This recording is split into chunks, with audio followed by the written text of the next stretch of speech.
Hello and welcome.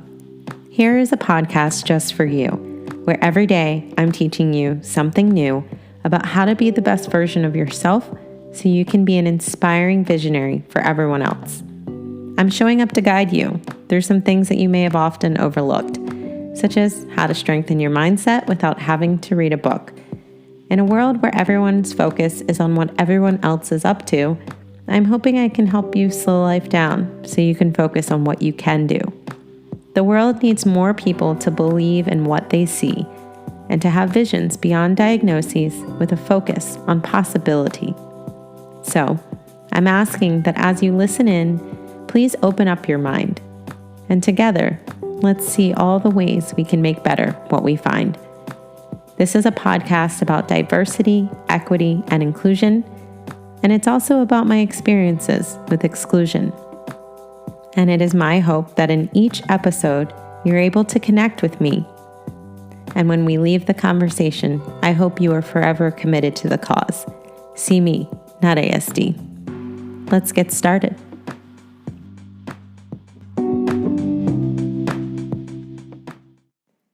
Hello and welcome.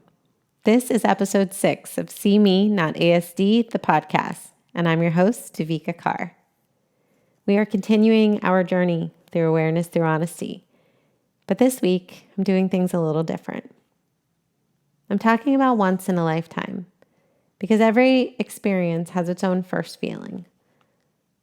But what we do with those feelings tells us a lot about where we're going, how we're getting there, and what we may achieve when we arrive. So, the monologue question is this: what commitments do you have and honor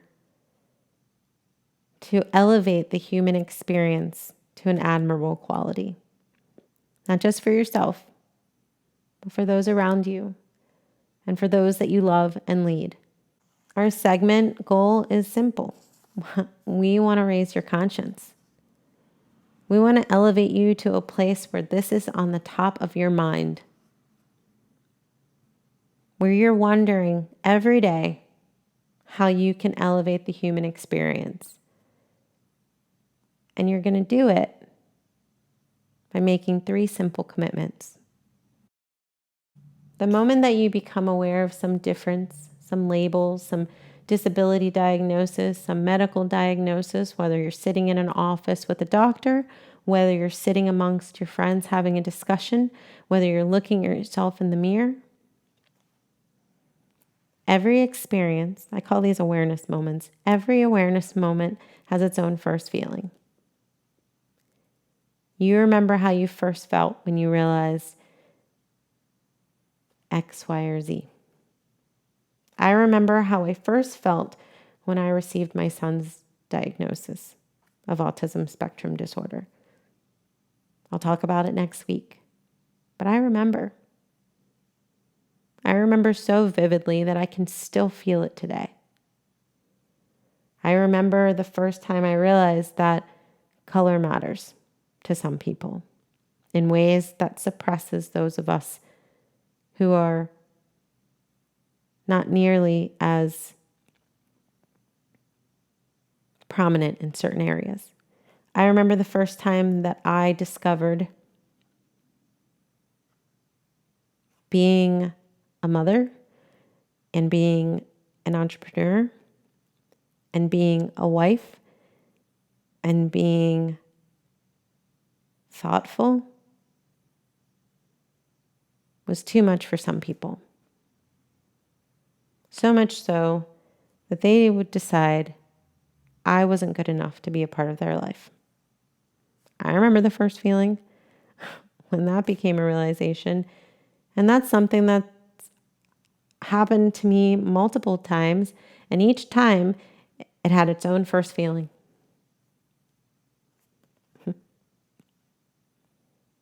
Okay, so the point is we develop these reactionary feelings to these awareness moments based on a lot of factors: our age, our circumstances, the environment that we're in when we learn about them, the person or the mode of learning, how we learn, the person who's delivering the information, the place where we sit when we learn it, our social impact, the historical significance. I mean, even just the number of times that you've ever experienced an awareness moment can change how you react the first time to an experience.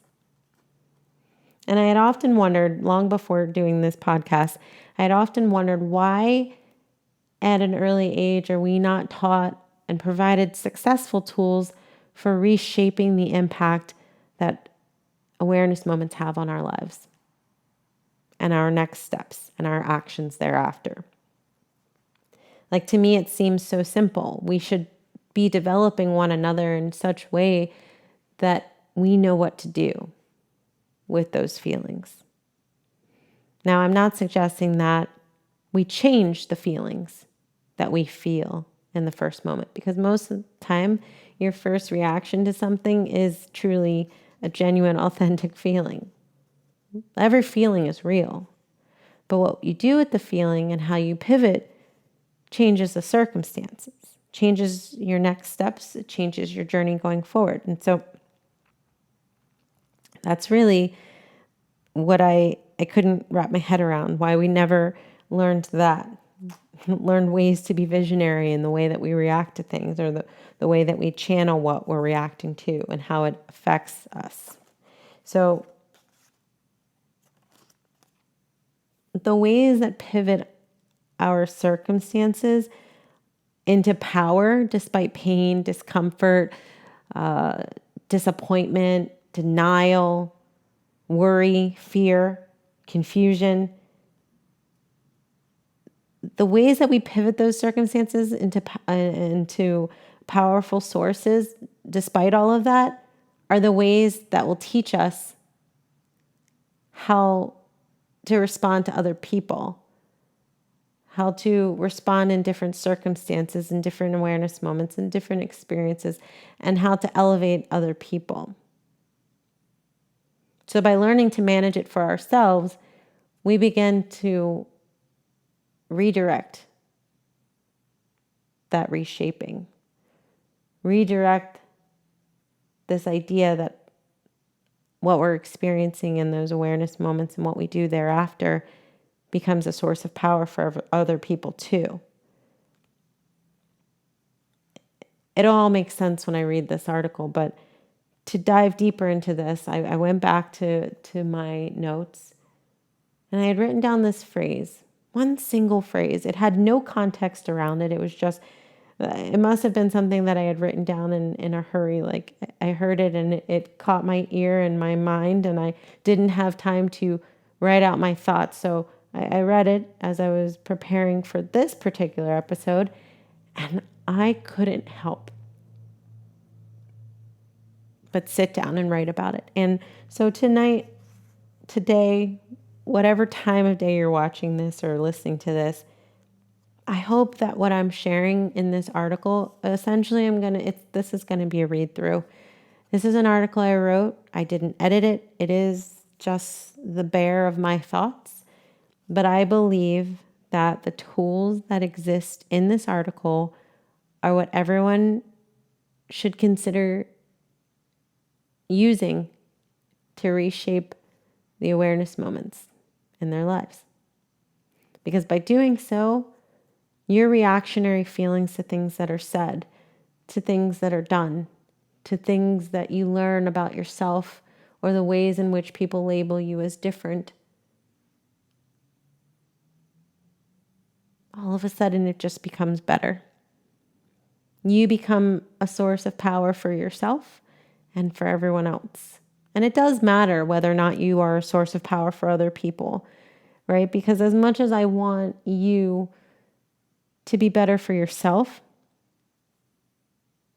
there are people in your life that you are loving and leading, and they are missing out on some really, really great leadership and love if you're not learning to manage this process.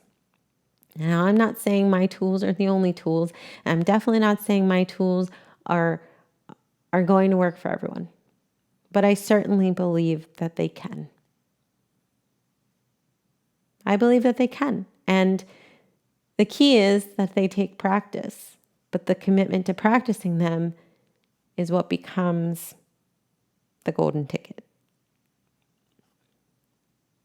So, the article is called You Are Enough.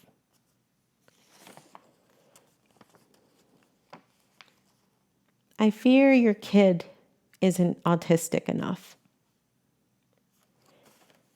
Someone said this to me, and it immediately took me back to my childhood, when I was constantly told I wasn't thought of as Black enough. In my adulthood, as I've become honestly aware of the possibilities for words to be thrown around without consideration for consequential impact, I am presenting but one question. Not enough for what? There is an unequivocal tendency for people to qualify notable differences in the human condition as those which impede an individual's possibilities to succeed, and then try to evaluate those differences to determine a few things. 1. How much effort might be worth expending to help someone as they may have opportunities for growth? 2. How much thoughtfulness should be offered to elevate someone's exceptional qualities despite their differences? And 3. How much mindfulness should be engaged in to empathize, find commonalities, and work collectively with those who are different?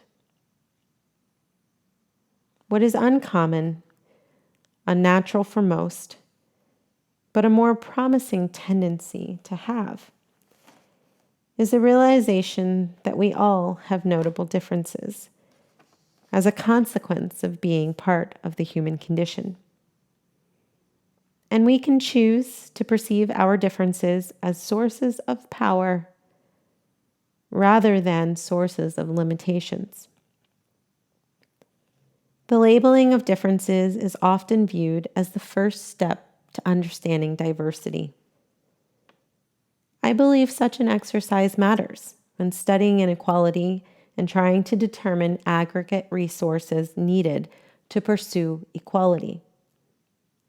However, I believe our substantive energies should be spent on simple commitments which elevate the human experience to an admirable quality. The commitment to give authentic effort when helping others so they may receive and engage in opportunities for growth. The commitment to be thoughtful in your considerations for what makes others exceptional, so they are elevated in your conscience. And the commitment to be mindful of your empathy for others, your commonalities to others, and your authentic desire to collaborate with others, so that no one person ever feels like they have to do life alone. When the implication was made that my son may not be autistic enough,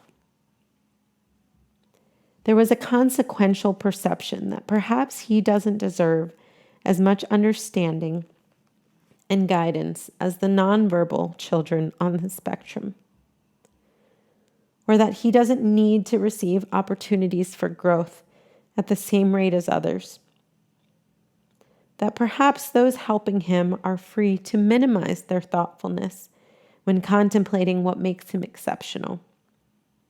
Or perhaps less empathy will be required, and the need to identify commonalities to relate to him is not as important. And at the chance to collaborate with him to improve upon the challenges which limit his possibilities, something he never asked for. There may be an excuse proffered because he is high functioning enough to be capable of managing alone. In all the wisdom nearly 35 years can provide, I am presenting but one answer. You are enough. To my son, to my childhood self, to the adult in me who thinks maybe people still see me as not Black enough, to your child, to your childhood self, and to the adult in you.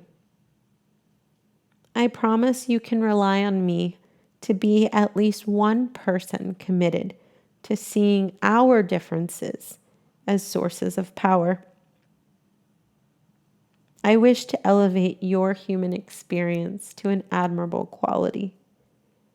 So I offer you my commitments.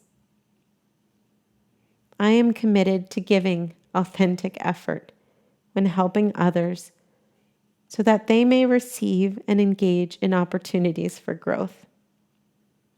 I am committed to being thoughtful in my considerations for what makes others exceptional, so they are elevated in my conscience. And I am committed to being mindful of my empathy for others, my commonalities to others, and my authentic desire to collaborate with others, so that no one person ever feels like they have to do life alone. The truth is that it shouldn't matter whether my son is autistic enough. In fact, I don't even use the word autistic. We don't use that word in our family. He just has a name. He's not our autistic son. He is artistic, but he is not our autistic son. He is our son. And he is enough. He is enough for our commitments. He is enough for us to commit to him that we will be authentic in our efforts to help him. He is worthy of our commitment to be thoughtful, to have him elevated in our conscience. He is worthy of our commitment to be mindful of how we empathize with him, to be mindful of how we are like him, to be mindful of how we can work together with him.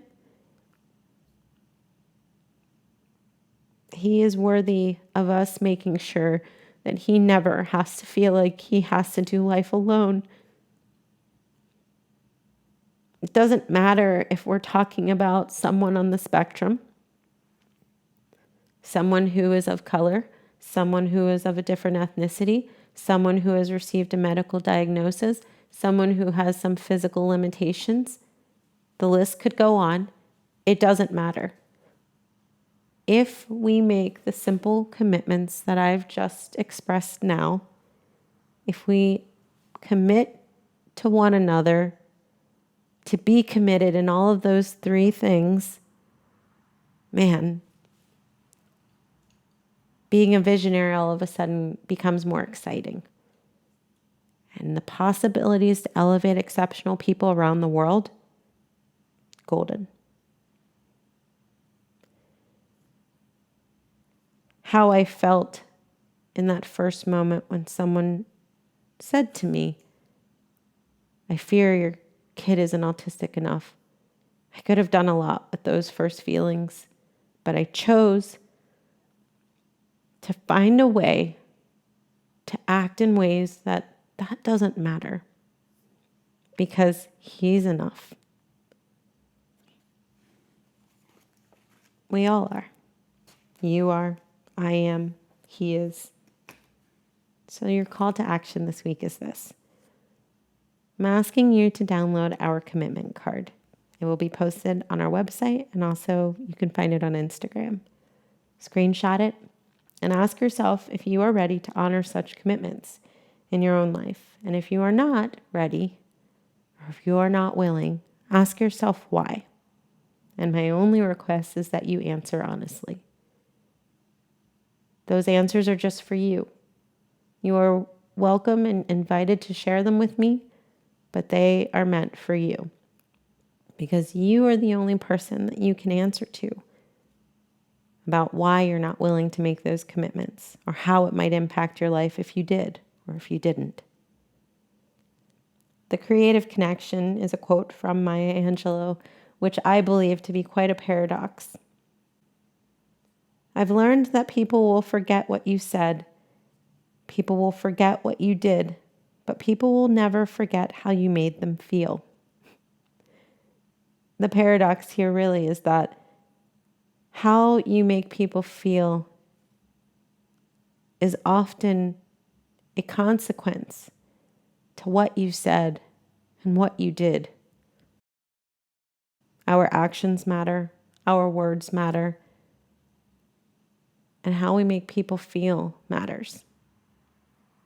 But it is not merely our responsibility to ensure that people feel how we want them to feel. What is our responsibility is to be certain that we are committed in the ways in which we interact with one another, in the ways in which we speak to one another and share experiences with one another. And if you are authentic in those ways and you are committed in those ways, I believe that the way that you will make people feel will be elevated. The mantra this week is this: my awareness is a source of power. I am aware that I am enough. My being enough is powerful. Thank you for listening in. Until next time. You've just listened to See Me, Not ASD, the podcast, with your host, Devika. Thank you for joining. Please connect with us beyond this week's episode so we can continue the conversation. We hope that you'll have time to visit our website, seemenotasd.com, where you'll discover show notes, bonus content, be able to sign up for access to our other resources, and submit any questions, comments, or topic ideas. But if you're currently multitasking while watching or listening to this podcast and you're not able to get to the website right now, we simply ask that you remember us on Instagram, seemenotasd. We have some bonus content that we've bookmarked for you, easy access, and you'll be able to get started. We believe we are the #1 source for inspiring visionary supporters around the world so that they can elevate the exceptional people in the world as well, in the pursuit of diversity, equity, and inclusion. So, as you meet individuals, see them for the exceptional people that they are and do your best to elevate that.